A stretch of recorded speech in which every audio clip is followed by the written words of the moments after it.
আজিৰ মিনিব্লগটো এনেধৰণৰ ৰাতিপুৱা 11টা বজাত শুই উঠি কেনে খিৰিকীখন মেলি চালোঁ যে ধাৰাসাৰ বৰষুণ।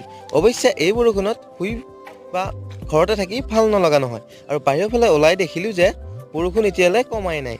অৱশেষত অলপ টাইম বৰষুণ কমা দেখি মুখ হাত ধুই কেনে মই এতিয়া হায়াবুসাখন লৈ ওলাই দিলোঁ ফ্লিপকাৰ্টৰ বস্তু এটা আনিবলৈ। অৱশ্যে ইউটিউবৰ পৰা পঠাইছে। আপোনালোকে মোৰ এই মিনি ব্লগটো শেষলৈ চাই থাকিব।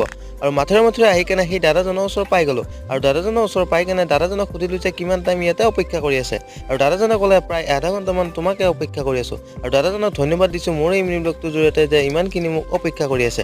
আৰু দাদাজনৰ পৰা বিদায় মাগি কেনে বস্তুটো লৈ এতিয়া মই আহিলোঁ ঘৰলৈ আৰু ঘৰত আহি কিছু টাইম থকাৰ পিছতে বৰশীটো লৈ বাটৰ ফালে ওলাই আহিছোঁ আৰু ওলাই আহোঁতে হঠাৎ দেখা পালোঁ নৱভাই আৰু নৱভাই মন চন সেমেকি আছে আৰু সোধাৰ লগে লগে ক'লে যে মোক বৰশী বাব নিদিয়া।